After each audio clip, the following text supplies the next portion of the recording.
जरा सोचो, आप बहुत सपने सजा कर एक घर लेते हो जहाँ आप अपनी जिंदगी खुशहाली से गुजार सको, पर वो घर तुम्हारे सपनों की ऐसी की तैसी कर देते हो। तो कैसे हो आप लोग? आशा करता हूँ कि आप सब ठीक होगे। मेरा नाम है सागर वाघेला और स्वागत करता हूँ रिएक्टर सागर में। तो कहानी की शुरुआत होती है एक बूढ़ी दादी अपने घर में रेंगती हुई चल रही है, क्योंकि वो उम्र के चलते बहुत ही कमजोर हो गई है। कभी वो एक कपड़ों की लंबी रस्सी बनाती है और टेबल को बांधती है और दूसरा हिस्सा खिड़की से बाहर फेंकती है, जैसे वो इस घर से बहुत नफरत करती है और कैसे भी करके वो यहाँ से निकलना चाहती है।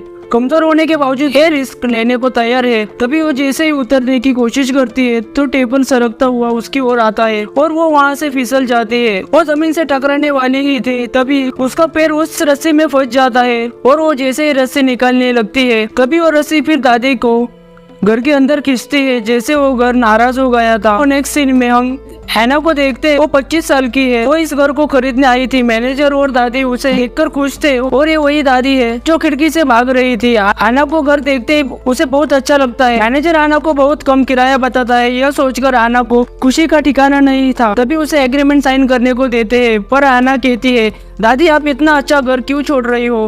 तो दादी सोचकर बोलती है, अरे बेटा, मैं गोवा के बीच पर बिकनी पहनकर नाचना चाहती हूँ, जो मेरा सपना था। यह सुनकर ऐना सोचती है, अरे दादी, मेरी दादी तो इस उम्र में स्वागत करने गई है। हे भगवान, ये क्या हो रहा है इन दादियों को? तभी ऐना कहती है, मैं यहाँ नहीं हूँ और मेरे बॉयफ्रेंड को मैंने दूसरी के साथ देख लिया, इसलिए मैं यहाँ आई हूँ। यह सुनकर दादी को लगता है यह कब से बकबक कर रही है, क्या ये सच में घर खरीदने आई है? फिर दादी पूछ लेती है, ए छोरी, रूम खरीदेगी या नहीं, वरना मेरे टिकट का पैसा तुझे रिफंड करना होगा। तभी ऐना कहती है, अरे दादी, मुझे चाहिए, तुम मजे करो लोंडो के साथ। और वो एग्रीमेंट साइन करने लगती है तो पेन काम नहीं करता। तभी दादी झट से पेन पकड़ाती है, जैसे वो गोवा का प्लान किसी भी हालत में कैंसिल नहीं होने दे सकती। जैसे ही वो सिग्नेचर हो जाते हैं, दादी अपना सामान पैक करती है और चली जाती है। मैनेजर ऐना को रूम की चाबी देता है और किसी भी चीज की मदद लगे तो उसे बताने को कहता है। रूम की हालत बहुत ही गंदी थी, इसलिए वो अपना सामान रखने के लिए सफाई करती है और दीवारों को पेंट करना शुरू करती है। वो घर पुरानी चीजों से भरा पड़ा था, इसलिए वो सफाई करके पुरानी चीजें फेंक देती है।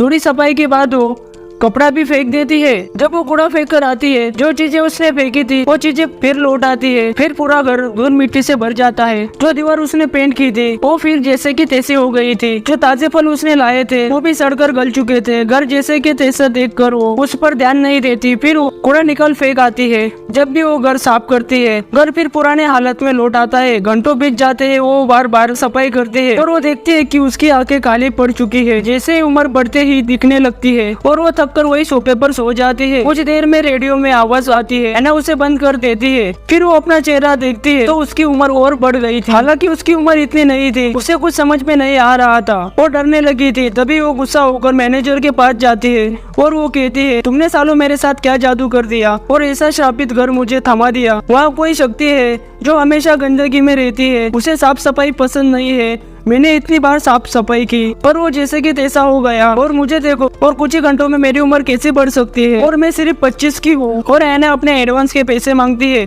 पर मैनेजर मना कर देता है, क्योंकि ऐना ने एग्रीमेंट पर सिग्नेचर किए थे। उसमें लिखा था कि नया किराएदार आने से पहले पुराना किराएदार घर छोड़ नहीं सकता। और यह सब बहुत ही छोटे अक्षरों में लिखा था, जो आम आंखों से नहीं दिख रहा था। ये सब फ्रॉड देखकर ऐना गुस्सा हो जाती है और मैनेजर को पुलिस की धमकी देती है। यह सुनकर मैनेजर कोई रिएक्ट नहीं करता और वो ऐना को अपने घर में जाने को कहता है, पर ऐना हॉस्पिटल में जाती है और डॉक्टर को अपने रिपोर्ट निकालने को कहती है, ताकि वो पुलिस को मैनेजर की कंप्लेंट कर सके। डॉक्टर उसे समझाती है कि इस उम्र में आंखें काली होना और बाल सफेद होना, इसका इलाज पुलिस नहीं है। वो उसे टैबलेट लिख कर देती है, पर ऐना गुस्सा हो जाती है और डॉक्टर को समझाती है कि मुझे तुम मत सिखाओ क्या करना है। तभी वो अपना ID कार्ड दिखाते हैं, पर उस पर तो कुछ भी नहीं था। अब ऐना थक चुकी थी और डर के मारे वो उस घर में जाना नहीं चाहती थी, इसलिए वो होटल में रात गुजारने आती है। पर रिसेप्शन पर उसे ID कार्ड पूछते हैं, पर ID कार्ड तो ब्लैंक हो चुका था, इसलिए वो उसे ज्यादा पैसे देकर रूम लेती है। जब वो सुबह उठती है तो वो पहले से भी ज्यादा बूढ़ी हो चुकी थी। वो चल भी नहीं पा रही थी,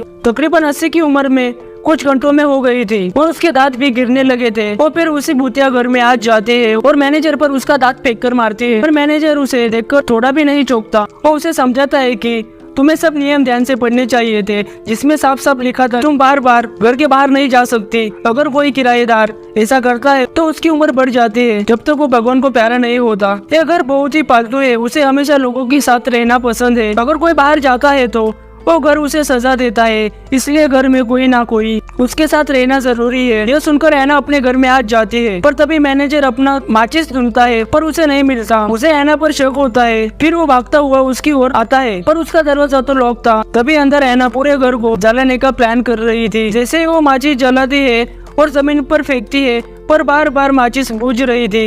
यह देखकर घर नाराज हो जाता है और उसकी सांसें रुकने लगती है, मानो घर उसे अब खत्म करना चाहता था। पर तभी डरता हुआ मैनेजर घर के अंदर आता है और ऐना को ऐसे ही देखकर वो उसके गले से कपड़ा निकलता है। आपको बता दूं कि ये वही कपड़ा है जो ऐना सफाई के लिए बार बार इस्तेमाल कर रही थी और उसने फेंक भी दिया था। थोड़ी देर बाद ऐना नॉर्मल होती है और मैनेजर उसे पानी देता है। फिर वो इस घर का इतिहास ऐना को बताता है कि ये घर काफी सालों से श्रापित है और पुरानी भी। इस घर में कोई आत्मा या कोई शक्तियाँ है और इस कारण हमेशा यहाँ कोई ना कोई रहता है और बहुत लोग यहाँ आए और बूढ़े होकर मर गए और ये बात आग की तरह फैल गई। तभी एक बाबा यहाँ घर शांति करवाने आया, पर वो भी मारा गया और वो शक्तियाँ बहुत ताकतवर है और उसके घर में उसे कोई छेड़छाड़ पसंद नहीं है। इस कारण सरकार भी इस पर ध्यान नहीं देती और पुलिस भी इस घर के पास आने से डरती है। और वो ऐना को समझाता है कि अगर तुम्हें यहाँ से अपनी जान छुड़ानी है तो जल्दी नया किराएदार लेके आओ,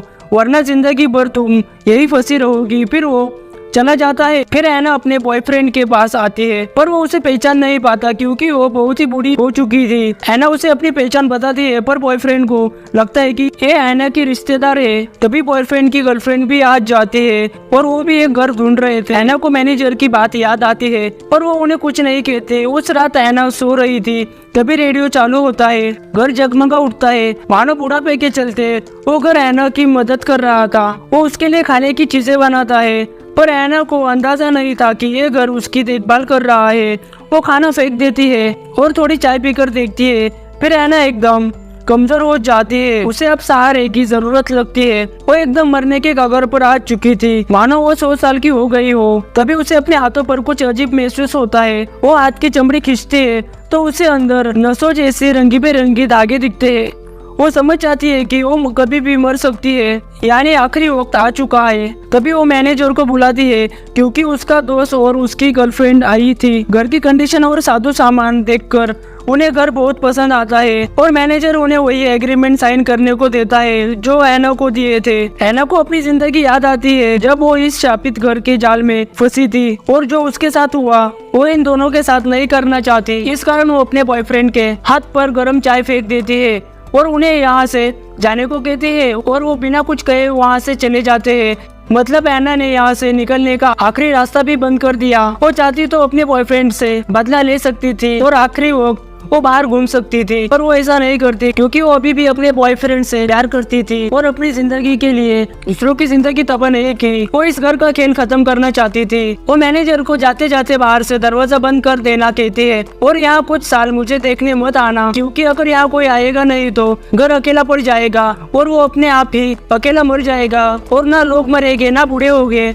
ऐना की बहादुरी देखकर मैनेजर गुड बाय कहता है और वहाँ से चला जाता है। अब ऐना अकेली पड़ चुकी थी और वो यहाँ से भागना भी नहीं चाहती थी। वो आखिरी बार खिड़की के पास आकर खुली हवा से सांस लेती है, जो वो बहुत ही दिनों से तरस रही थी और अपनी ये जिंदगी को कबूल कर चुकी थी और इस घर को समझाती है कि अब बस करो, कितनी जिंदगियां बर्बाद करोगे। और उसकी आंखें बंद हो जाती है और वो सोफे से जुड़ जाती है, मानो वो उसका आखिरी आसन था। धीरे धीरे सोफा उसका सर अपने आगोश में ले लेता है और धीरे धीरे उसका पूरा शरीर सोफा निगल जाता है और सिर्फ उसके कपड़ों की निशानी बचती है और उसके दिल से कुछ धागे बाहर आते हैं और सोफे पर एक नई डिजाइन बन जाती है, मानो वो इसकी निशानी थी और उसका सर एक सोफा कवर में बदल चुका था। और ये घर अपने आप को नया दिखाने के लिए लोगों का इस्तेमाल करता है। दोस्तों, ये कहानी ऐसी थी ना इसमें डरावनी चुड़ैल थी और ना भूत, फिर भी ऐसी कहानी दिखाई जो एक डर को साबित करता है। अगर ना दिखने वाली शक्ति थी तो मैनेजर को इस घर का काम किसने थमाया और उसे पगार कौन देता है। फाइनली मूवी का एंड होता है। दोस्तों, वीडियो अच्छी लगी हो तो लाइक कर सकते हो। इसी मजेदार वीडियो देखने के लिए चैनल को सब्सक्राइब करें। तो मिलता हूँ आपको नई वीडियो में, तब तक के लिए गुड बाय।